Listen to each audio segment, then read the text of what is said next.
Remakers Mark, episode 64, Big Trouble in Little China.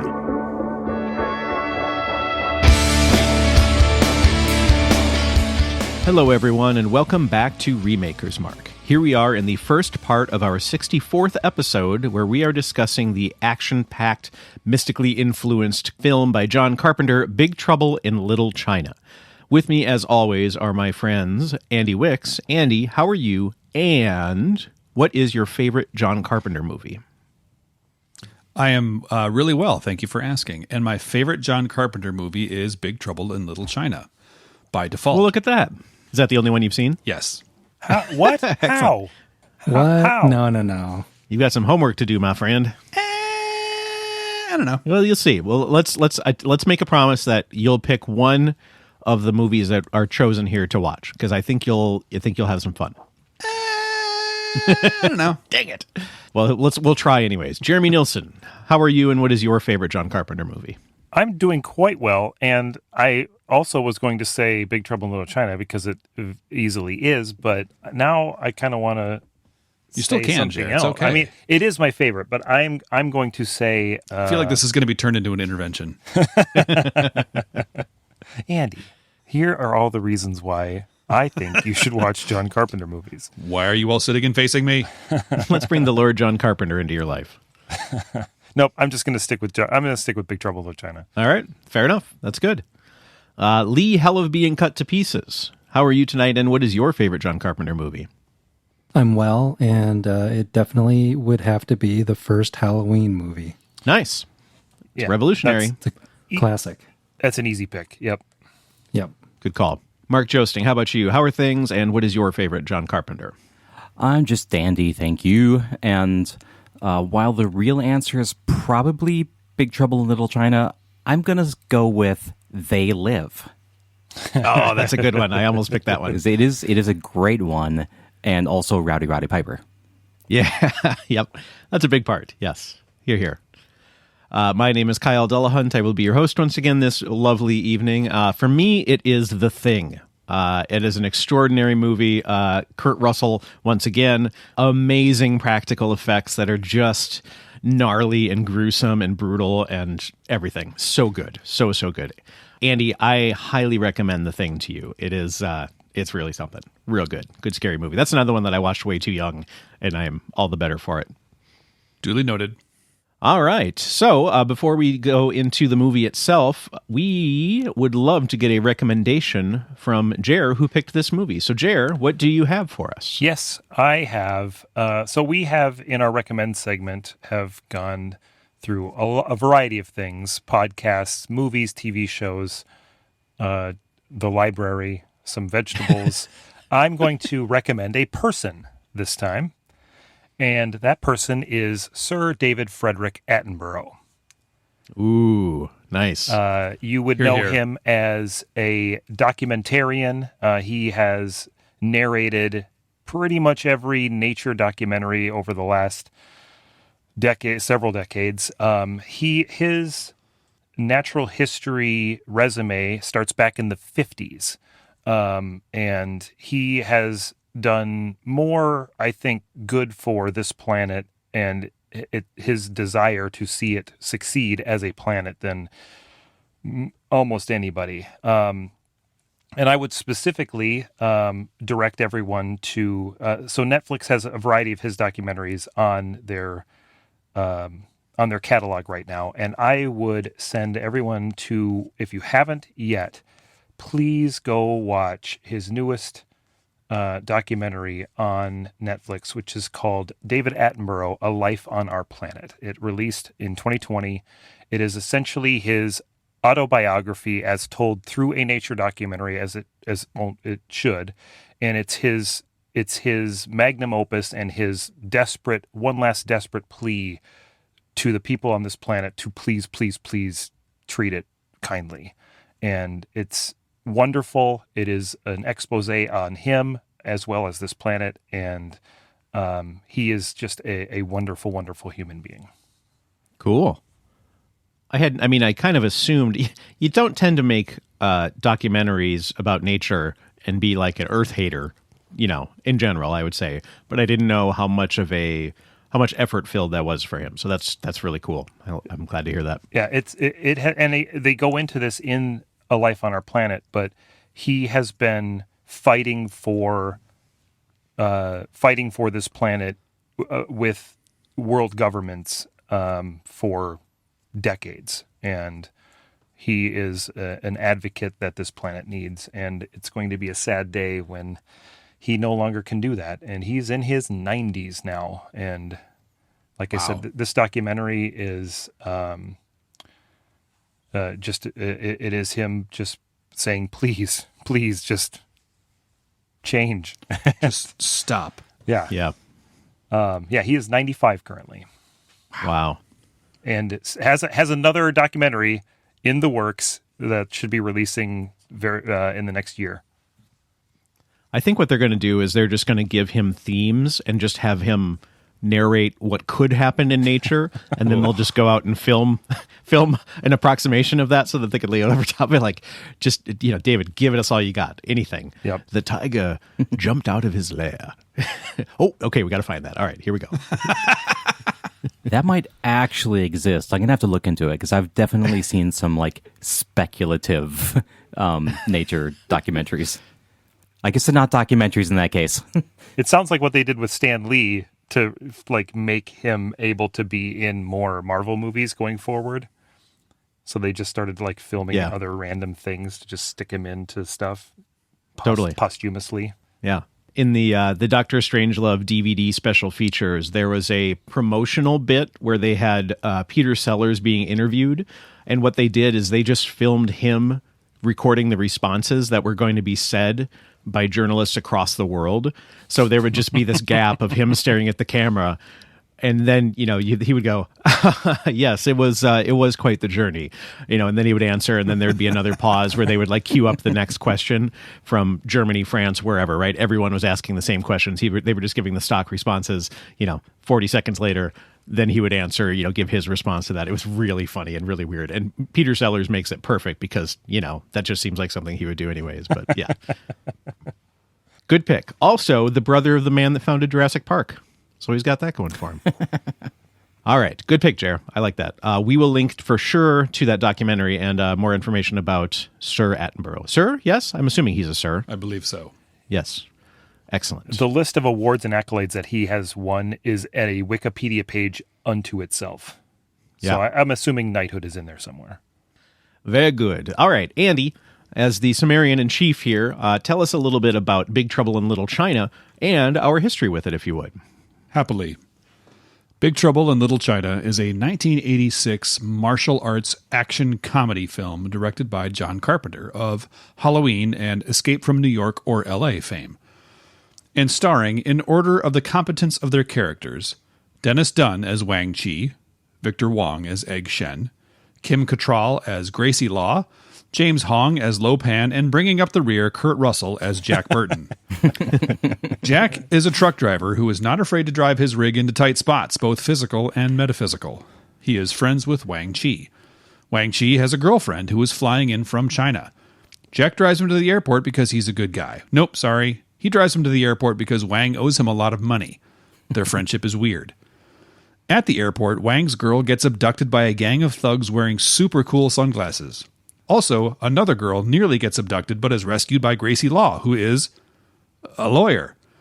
Jack and Wang and Gracie get tangled up in the shady underworld of Chinatown in San Francisco to try to rescue Wang's fiancée. Hilarity ensues. This, Jer, was your pick, and Yes. I know that many of us have a history with it. Jared, please tell us of your history.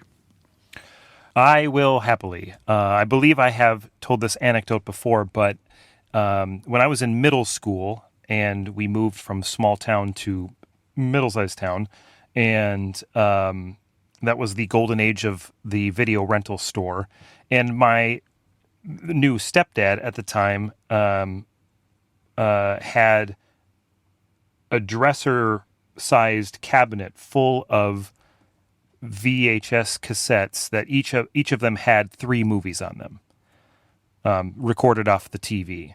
And so I went from having watched maybe 10 movies in my life to watching multiple movies a day through middle school, and Big Trouble in Little China, and I was trying to rack my brain trying to remember what the other ones were on this cassette, because I watched all three of them just sort of in order a lot, but I can't remember what it was. It was something in the same, maybe Golden Child or something. I watched this on repeat, and it was an important movie to me back then. And then when I lived up in Duluth back a decade or so ago, it was a pseudo important movie in our little drinking circle, and we would have many arguments at the bar over the importance of this movie. And so it's been a significant movie for whatever dumb reason for a long time for me, and I just love it. Anyone else? Yeah, this movie was also a part of my childhood, and I do mean childhood. I was probably like 10 at most when I saw this, and it's the case with many of the things we've watched here, and many of my cultural influences in general. I was introduced to this by my older brother, who is a man of let's say eclectic and also forward-thinking tastes. So I have no idea where he came up with this one, because I'm pretty sure we had like an actual consumer version of this movie, not taped off of TV.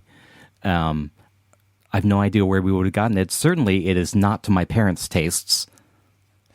But I ended up watching this many times, and its weirdness and its sense of humor and its mysticality it had a big impression on me.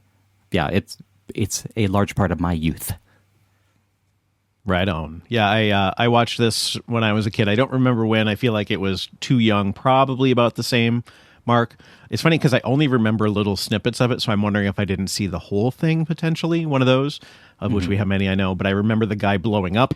Yep. That was one very, very burned into my memory. I remember that really, really well. And the lightning guy, too, of the what are they called? What's those three? The three storms. The storms. Thank you. Gosh. I can remember I grew up on a lake, and as did both of my two closest uncles. And so all of us cousins would hang out a lot. And in the summertime at the lake, I can remember standing in the water and like whipping my arms around, like splashing water and making water fly everywhere, as if I was the lightning storm, like shooting lightning and like making that sort of like I'm stirring up lightning with my arms like he does. I remember doing that all the time. That's so awesome. I love that. That's so cool. All right. So as usual, we are going to be recasting the film in this first episode. We're doing it just a little bit different.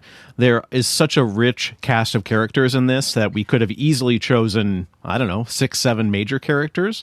And we kind of did, but we are not going to do all of us choosing every pick, because that would be probably about 2 hours. And not that this movie doesn't deserve 2 hours, but that's just a little long for our taste. So we broke it down so that we have 5 characters, of which we are picking 3 people to recast, or 3 of us are picking recast, and then for the final one, the role of Jack Burton will be the major, and all of us will pick that one. So the first major character is that of Eddie. Jer, tell us about Eddie. I will do that. Eddie is a maitre d'. He's a lover of fine wine and finer suits, and he's definitely killed a guy before. Unlike Jack. He's always last to pick guns, but he got punches aplenty to dish out. And the romantic subplot between him and Margot remaining unresolved will forever haunt me. That's my one critique with this movie. Eddie is an interesting character in this movie in that he's not a major character. He's not an important character, but he's also more competent of a character than the main character. And he's also a maitre d', which I think is hilarious, because then he's, kicking ass. I wanted to bring in some personality to this role, and somebody that's going to steal some scenes when they're in there. So I chose Randall Park for the role of Eddie. That's perfect. That's really good. Randall Park, you may know from the Marvel Universe in the Ant-Man movies, as well as WandaVision as Jimmy Woo. He was also in a famous episode of The Office when he played Asian Jim. And he has a long and storied filmography. He's a comedian. He is currently on Netflix as in Always Be My Maybe, and the other show that he helped wrote, I don't remember which that one is, Fresh Off the Boat, maybe? Yep, he was in that. Yeah. He was also Kim Jong-un, wasn't he? Oh, in The Interview, yes. Yeah, he was. He has my favorite type of comic timing, and I think that he would be a great background character that would steal every scene that he was in this movie, and that's what this movie needs. So, Randall Park is my choice for Eddie the Maitre d'. Andy, who is your pick for Eddie? Your pick of Randall Park is he is truly what Donald Lee should have been in this role. I agree with you 100% that I think Eddie really could have been an interesting character, but Donald Lee was not an interesting actor, in my opinion. And I agree that I want this character to have a little more oomph. I went a different route. My choice of Eddie, I chose Awkwafina. Nice. I like it. Thank you. Awkwafina, also known as Nora Lum, is an actor, a comedian, a rapper. You may know her from Nora from Queens. You may know her as the voice of Raya, a voice of Sisu in the movie Raya and the Last Dragon, which is amazing. The voice of a ton of stuff. She's done a bunch of voice acting. Yeah, and part of it is because Awkwafina has a very distinctive voice. Mm-hmm. She has a kind of a raspy voice. She's also in the new MCU movie. Is it Shang-Chi? Is that what it's pronounced? Yeah, that's correct. Shang-Chi and the Legend of the Ten Rings. So anyway, Awkwafina is incredibly funny and just kind of has a spunk, a sass to her anyway. And I think putting her in the role of Eddie would be really, really fun. I still think you could have this unresolved love interest with the reporter. Sure, why not? But to me, I think she would just make the character much more interesting. So Awkwafina is my choice for Eddie. I was really trying to find a way to put her into this movie somewhere. Well, there you go. It's good. It's a good shot. Vote I for almost her. did too. Kyle, you are up for your choice for Eddie. All right. So, in full transparency, I 100% had the wrong character in mind when I cast this the first time. I had Wang Chi in mind, thinking that was Eddie. I just completely spaced who that was, and so I made a pick. I was like, "Oh, that's perfect." And then turns out that I don't actually cast Wang Chi once I realized who Eddie was, because I was looking at what other people were picking. I was like, I don't know if that's right. So then I did a Google image search of Big Trouble in Little China Eddie, and I went, "Oh, that guy." So, based solely on the Google image search of one of the first images that came up, I chose Benedict Wong for Eddie. I feel like he would have a little bit of that kind of bumbling yet terrifying vibe that Eddie brings to the movie. I love him as an actor. He's also in the MCU. He's been in tons of things, including Shang-Chi he was in. Mm-hmm. He's been in What We Do in the Shadows, Annihilation, just tons and tons of stuff. So I highly recommend his work as a whole, and I think that he would bring everything that, like you said, Donald Lee brought, but just would bring it at another level, as they say. So Benedict Wong for Eddie, who I for sure know who that is right now. His cameo in What We Do in the Shadows killed me. I haven't watched that yet. I will have to do so. I've seen the movie, but I haven't watched the show yet. The show is way better than it ought to be. That's really, awesome. Really good. Sweet. So for the role of Eddie, originally played by Donald Lee, Jer went with Randall Park, Andy went with Awkwafina, and I went with Benedict Wong. Up next is Egg Shen, originally played by Victor Wong. Egg Shen is a quirky tour bus driver by day and badass magic conjurer by night. And let's face it, we know that he does at least a little magic to keep his bus tours exciting. Maybe a simple resurrection spell or magic missile to clear up traffic. Something of that ilk. Victor Wong is an incredibly well-known and beloved Asian character actor, and I just love his presence. I love everything that he does in every movie that he is, because he is completely him, and it's really, really hard to recast him. So I did a little bit. I mostly tried to kind of recast sort of the quirkiness that he brings to every role that he is in, just because of his physical look, the way that he acts. I just really enjoy his vibe.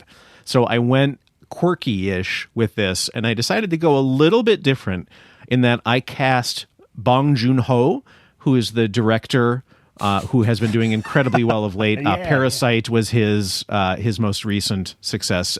He has done many, many, many movies, though. Every time I see him interviewed or see him on stage, I just want to go up and I just want to grab his cheeks. I just have that vibe. He's just like so adorable. Oh, he's just so great. So I think he's got that kind of like giggly goofiness, but at the same time, I could see him being mystical, being magical. And I thought, you know what? If Bong was ever going to act, I think this would be a great place to start that out. I really feel like, maybe he directs the movie and he decides to do an actor's cameo. And I don't know, but I think he would be great for that. So Bong Joon-ho. Mark, on to you. On to me. Yeah, I totally agree about Victor Wong as Egg Shen in this movie. It's just right, like chef's kiss, right? And I wanted to get somebody that I'm really interested in seeing as Victor Wong as Egg Shen. And it's kind of a fastball up the middle sort of pick. But I picked Chow Yun-fat. There it is. Yep. Nice. I considered him. I figured he would show up in this, even if I didn't do it, but I did it. Here it is. I'm glad you did. Yeah, because I mean, he's done a lot of like regal sorts of roles, like really composed, stately, badass sorts of things. And while Egg Shen is a badass, I want to see Chow Yun-fat doing this as like shaggy and unkempt and just a little bit off, and the one eye opened a little bit wider than the other at all times. I like it. Yeah, I want to see Chow Yun-fat do that. Because That's great. I think that's a little bit off of his beaten path, and I would really like to see it. Nice. I love that. Good call. That's a off the beaten path I believe in. Yeah, thank you. Lee, on to you. I have a hard time not seeing Victor Wong as the keeper of the knife in The Golden Child, Yes, because I think that's the first thing I ever saw him in. And those So- movies came out within several months of each other, so Yeah, they did. he was filming them back to back. Yep. But that said, I went with someone who was a little more, I don't know, subdued, maybe not quite as noticeable as Victor Wong. And I went with Jun Kunimura. I don't know if I'm pronouncing that right, but you guys might remember him as Boss Tanaka in Kill Bill Volume 1, who has the privilege of being beheaded by Oren Ishii. Oh yeah. Oh, yeah. And most recently, he plays Kijima in the Netflix action movie Kate, starring Mary Elizabeth Winstead, which is a really great movie. I enjoyed it a lot. He plays kind of like the main Yakuza guy who she's after. And he's very good in that as well. So I just thought that he would bring that sort of almost intensity to this role, whether it needs it or not. Yeah. But I think he's a very decent actor. Nice. I looked up his picture and then remembered his face. That's a very good face for that. I like that a lot. Yep. I think he's the right age. Nice. So for Egg Shen, originally played by Victor Wong, I went with Bong Joon-ho. Mark went with Chow Yun-fat. Lee went with Jun Kunimura. Up next is Gracie. Andy, tell us about Gracie. Gracie Law is a lawyer, because in 1986, your surname was your profession, as in olden times. Far from being a damsel in distress, Gracie is an attorney who works to rescue girls from a sex trafficking ring in Chinatown. But then she gets kidnapped and becomes a damsel in distress after Beastman grabs her by the hair. She was originally played by Kim Cattrall in this one. I thought actually Kim Cattrall did a great job for what she was given. Yeah. Yes. And I really, truly, when I watched this, I was like, I feel like I've seen this before. And I had seen bits and pieces, but if I had ever watched it all the way through, I didn't recall it. So we'll call it a first view. And I remember thinking, oh, Kim Cattrall, she was kind of, she was an it girl in the 80s and eye candy, blah, blah, blah. But from the very beginning moments of her time on the screen, it's clear that she is not interested in Jack or anything else other than doing her job, even kind of through the end of the movie. So I wanted to keep a lot of that same energy. I wanted someone who was attractive, presented perhaps a facade of, oh, she's going to be the eye candy, but then can obviously kick some tail if she needed to. So I chose Scarlett Johansson. Yep, that would do it. Nice. Yep. I don't feel I need to go over her resume.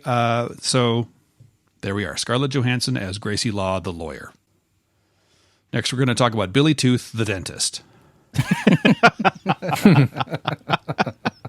Lee, who is your choice for Gracie Law? Well, like you, I liked Kim Cattrall's performance. I think I really like the character too, because she's not just a damsel in distress. She can obviously take care of herself. And the actress I picked has that presence as well.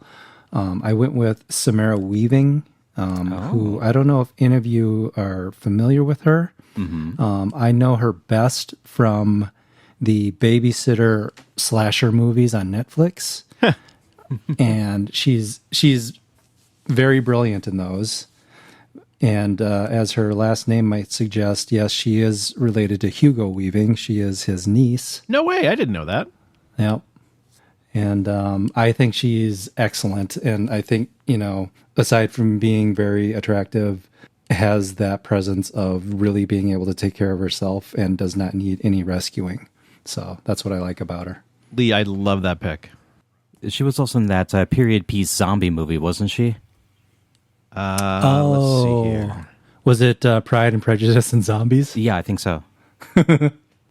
I maybe. I can't remember. I don't see that on her resume, but the where I recognized her face from, she plays Bill S. Preston Esquire's daughter in Bill and Ted Face the Music. Oh, nice. I haven't watched that one yet. She's also in Guns Akimbo. If anybody hasn't seen that, that is worth a watch. She looks like a combination of Margot Robbie and Freya from the most recent season of Great British Baking Show. She said that she does get mistaken for Margot Robbie from time to time. For sure, yeah. You all need to see Ready or Not. It's a movie where she marries into a rich family, and then on their wedding night, they basically play like, if you survive the night, you're welcome into the family, and the entire family is trying to murder her in this mansion.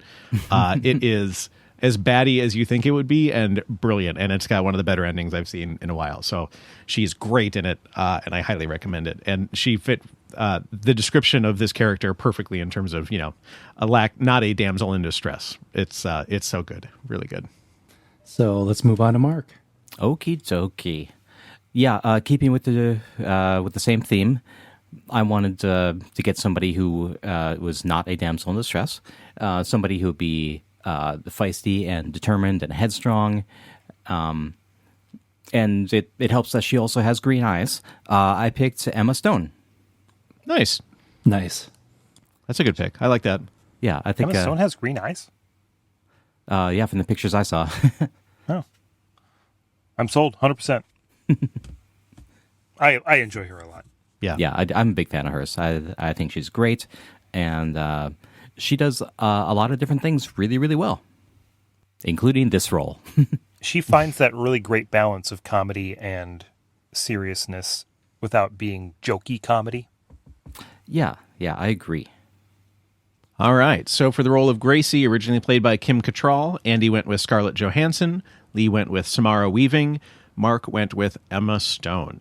Up next, the character named after the shirt that Martin wore in The Simpsons that he was glad that nobody commented on, Wang Chi. Lee, tell us about Wang. Originally played by Dennis Dunn. At first more of a sidekick, Wang becomes a leading player in the quest to rescue his beloved from Lo Pan. His kung fu skills rival many of Lo Pan's most skilled henchmen. I liked this character more than I was expecting to in the beginning. I thought at first maybe he was going to be a bad guy, or at the very least someone who just annoys the protagonist. But he's none of those things. He's actually one of the heroes of the movie, which I liked. And I thought Dennis Dunn did a really good job.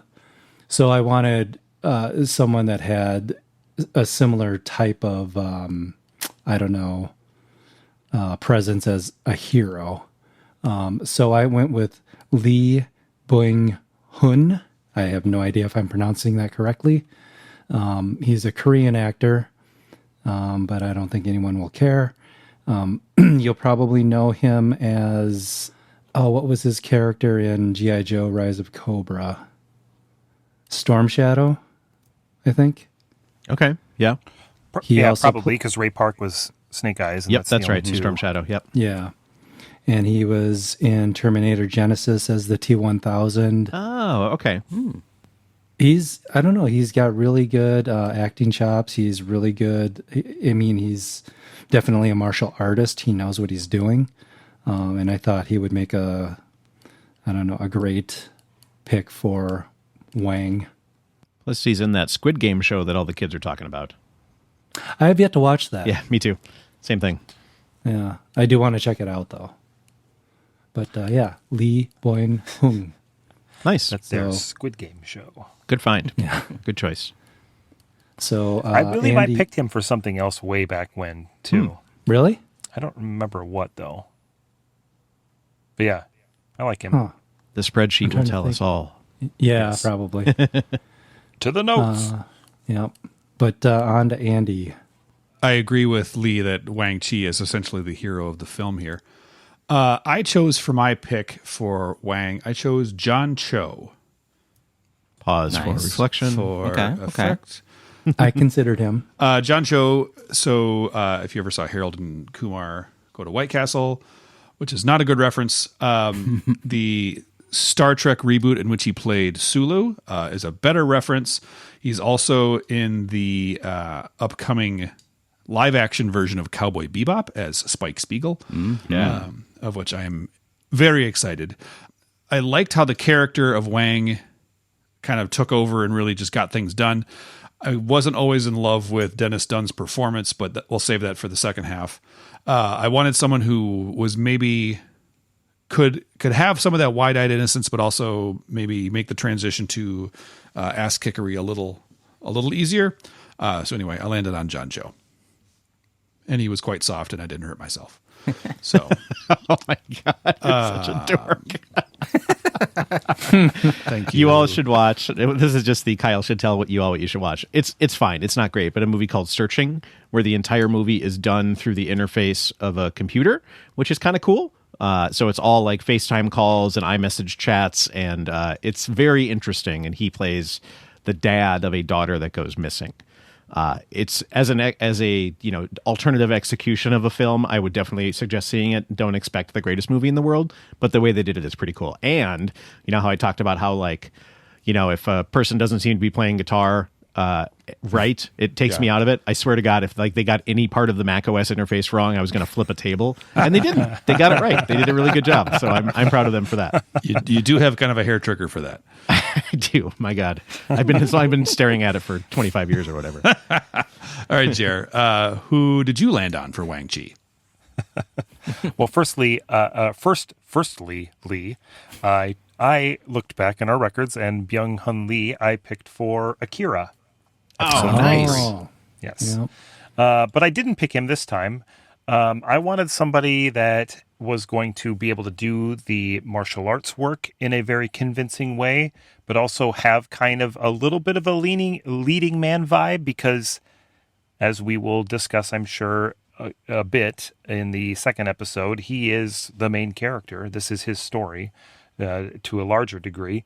So I chose Ludi Lin, who is a Chinese-born Canadian actor and model. You may know him from Zach Taylor in the Power Rangers reboot. He was Merc in Aquaman, and most recently, from our audience standpoint, he played Liu Kang in the Mortal Kombat movie that just came out last year. He was a good Liu Kang. Had real good He abs. was a very great good. Liu Kang. Wear a headband well. He and his brother, were they brothers? Kung Lao? Kung Lao and him, they are brothers, right? Yep. You called him cousin. Cousins. There we go. Cousins. Yeah. Regardless, the two of them stole the show, I believe. Yep, I agree. So that is my pick for Wang, is Ludi Lin. Nice. So I will very, very quickly give my pick because I thought that's who I was picking originally, when in fact it wasn't. It was actually Eddie. I was going to pick Stephen Yun. I thought that would be fun. Nice. Yes. I considered I him considered too. him as well. Yeah, he doesn't have as much of the kung fu presence, but I think he could get there, and I think he would bring that energy. So, Wang Chi, originally played by Dennis Dunn. Lee went with Lee Byung-hung. Andy went with John Cho. Jer went with Ludi Lin. And our final of the minor major characters is that of Lo Pan. Mark, tell us about Lo Pan. Certainly. Originally played by the incomparable James Hong, David Lo Pan is a businessman, a community leader, and a millennia-old sorcerer. Bearing the curse of no flesh, Lo Pan must find a green-eyed bride and then sacrifice her in order to return to the flesh so that he can successfully be murdered by a knife in the forehead, because that's probably a good career move. Yeah, I went through a lot of possibilities in the 1 minute that I spent trying to choose a casting for Lo Pan. And I don't know, I think I just wanted to go with somebody who could be extremely regal and elegant and terrifying at the same time. And a lot of what came into my head was a performance that Lee mentioned earlier from Kill Bill. And I picked Lucy Liu. Nice. She was on my list. I very nearly picked her. Oh my word! Because I think like getting that. her in the like spectral, like full ancient emperor Lo Pan garb, I think that would be amazing. And seeing her like blast people with light from her mouth would be terrifying and awesome in all the best ways together. That is so good. Good call. Thank you. Kyle, speaking of you, who's your pick? I spent many more minutes on Lo Pan. I really had a hard time, only because of an embarrassment of riches of options from which to pick. So I had several options. I landed on Donnie Yen, who is a well-known and beloved kung fu yes. fighter and actor. You probably know him best as Chirrut Imwe in the Rogue One film, the Jedi slash what is it of the quills? What's the I'm failing my Star Wars knowledge here. Not Defenders of the Wills. Yeah, something like that. Anyways, he is fantastic as a blind Jedi, and he is Was he a Jedi? I No, mean, he was not. He was one with not the a Force, Jedi. and the Force was with him. That is true. That is true. I would say yes, but I don't think he was a traditional Jedi. So there.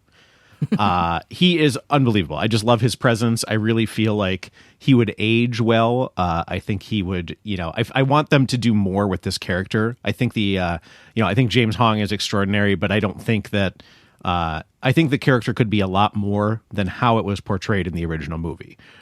And I really think that he could get it there. So I was excited about that with Donnie Yen. So that is my pick. He would do a great job. Yeah, I think that would be really fun. Jer, on to you. I think James Hong did an extraordinary job with this role, or multiple roles, as he's playing sort of several different iterations of this character, and asked to do imposing and terrifying and sort of funny, but not comedically funny in sort of this old man makeup. And he was really asked to do a lot, and he did a great job with it. The unfortunate part about it is that because of how they set up this character and how so much of it was practical, when he was Lo Pan, the 8-foot tall roadblock, you could tell that he was on very lifted shoes, and as such didn't have a lot of movement available to him. So he just did a lot of standing. And so unfortunately, he was just sort of an imposing presence, but didn't do anything. And I would like to see Lo Pan as the scary bad guy Lo Pan be a little bit more engaged with the fights, maybe even in some of the combat. And so I would want somebody that could do that, but then also pull all of that aside, put on the 100-year-old old man makeup, and be kind of silly in a way that is like really weird and odd. And so I went with the Ip Man himself, Donnie Yen. Nice. I like that pick, Jer. That's a good pick. Thank you. I think that was the easiest of my picks to make, because as soon as I latched onto his face and his presence, I could see him in both of those two roles, very scary and very quirky, weird, funny. Yeah. All right, so for Lo Pan, originally played by James Hong, Mark went with Lucy Liu, and Jer and I went with Donnie Yen. Now, finally, our last pick of the day, where we will all be picking this, is that of Jack Burton. Jer, tell us about Jack. I will. Before I do that, I just want to say that no matter what any of us pick, including myself, we are all wrong. Just to put that out at the beginning, I would be happy to be shown that I am incorrect in that. But God, this is going to be a tough one. Jack Burton, or rather, Jack Truck Driver, is a truck driver and John Wayne impressionist who finds himself mixed up in some very big trouble in Little China. He's in over his head, but that isn't going to stop him or get him down. Because when the earth shakes and the poison arrows fall from the sky and the pillars of heaven shake, Jack Burton just looks that big old storm right square in the eye and says, "Give me your best shot, pal. I can take it." Well played. Kurt Russell, oh boy. Kurt Russell did exactly what he was supposed to do in this role, and I think that's what makes it so great. He is bluster and bravado and failure all wrapped up together. He believes he is the hero of this story, and all evidence points to the contrary. But that's not going to slow him down in the slightest. He's the white-hatted cowboy, and it's so hard to figure out how somebody can be that hero that isn't the hero, but isn't winking at the camera all the time and like, in on the joke. And that's what Kurt Russell did so extraordinarily well. And it took me a very long time to come up with anybody that I thought could do it well. That wasn't, your Ryan Reynolds just playing Deadpool again. And so I ultimately landed on Hugh Jackman. Nice. I think Hugh Jackman does enough comedy that I think that he also doesn't take himself seriously to the point of your Jason Stathams and Rocks and Vin Diesels, who they won't allow themselves to look the fool unless they're playing a comedy role. But if they're playing action, I get to punch you at least one more time than you punch me, and I can't bleed. All that kind of stuff. I want somebody that's going to be the bluster and bravado, but also just be a dope, but not realize they're a dope. And I think Hugh Jackman could nail that. I'd like to see That's it. a good pick. I think it'd be good. Yeah, agreed. Completely. All right, Andy, who is your pick? Dax Shepard. No preface. Out of the gate. Straight in. I like it. Yep. Boom. That's a really good pick, Andy. Thank you. I can see that. I was looking for someone who could be all the things that you said. Bluster, bravado. He's got the dope down. Exactly. And he's he's a handsome fella. He can play, action as much as is required for this role. I think he could make it funnier. And Dax Shepard, I think he's due. I really like the cocky that he could bring to this. I'd ask you to support your argument for him as an action star a little bit more. I won't. He's pretty ripped. He's a fit man. He is a fit man. And let's be honest, Kurt Russell wasn't exactly chiseled in this movie. He was, what did we say? Groundskeeper ripped? He was definitely groundskeeper ripped in this one. And plus he was wearing moccasin boots. So let's He was not very 80s handsome. He was Uggs before they were cool. Let's keep our eyes on the prize here. Lee, who was your choice for Jack Burton? Despite Jer preemptively this pick, I picked Ryan Reynolds for all the reasons that Jer also did on. Perfect pick. Absolutely. Because my most recent roles that I've seen of him are the Deadpool roles, which I think are hilarious. Mm-hmm. So I thought he'd be. I thought he was kind of low-hanging fruit for this one. Yeah, he's really the most obvious choice for this. Yeah. I mean, from a Hollywood perspective, it's the it's exactly what this role would be. Yep. Also, if anybody hasn't seen Free Guy yet, it is way better than it should be. Really? Okay, cool. Nice. Yeah. My buddy Nick has it on his Plex server, so I might have to borrow that from the internet trucks. It is very good. But yeah, Ryan Reynolds would not do a bad job with this. Yeah. I don't No, think. no. He'd do better than The Rock, and The Rock is who's supposed to be doing this, and that just makes my skin crawl. Yeah, I wouldn't have picked The Rock, but let's move on to Kyle. Yeah, so I wanted to go opposite Jack Burton. I wanted it to be like a completely different character, like 1,000 miles from John Wayne. And so I wanted somebody who could be goofy, who has like a decent physical presence, but isn't all physical presence, and mostly could be incredibly funny and witty. So I went with Kumail Nanjiani. I think that his energy, and I think it could almost be played off as like, being like, nearly Asian by proximity of country, if you will, like could have an effect of like him having no idea how to do anything kung fu related, but people expecting that of him because he's like, vaguely, Eastern at all, right? I mean, like anywhere near that, but he's like, well, wait, no, that's not me at all. That's totally not me. So I think he would be really, really funny. I seriously just wanted to just do opposite John Wayne. And that's kind of where my brain went. He has gotten pretty darn ripped of late in the Elements. The Eternals. Eternals. Jesus, boy. The Elements. The Elements. Where he plays carbon. I'm playing Einsteinium. Manganese. The big K, potassium. Yes, so he got pretty ripped to that movie. So he's got the physical presence to be at least like imposing when he needs to be, but I don't think he has to be that very much. So yeah, I thought that would be fun. Mix it up a little bit. To wrap us up here, Mark, who is your pick for Jack? Well, Kyle, I went exactly opposite you, and just thought, who's gonna do a really good Kurt Russell doing Jack Burton impression? Don't do it. Don't do it. Do it. You're gonna do it. I don't know where you think I'm going, honestly.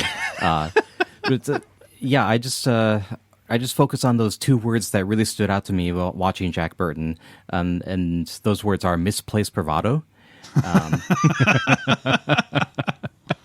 And in our day and age, having seen all the movies that I've seen now, going back to Big Trouble in Little China, watching Jack Burton, all I see is Star-Lord, and so I picked Chris Pratt. Yep, It's a good one. that makes sense. Yeah, I considered him too. I think it's another low-hanging fruit fastball up the middle, but I will take it. Yep. Not who I thought you were going for in your explanation, but yes, another Hollywood obvious choice. Yeah, I'm curious, who did you think I was going to?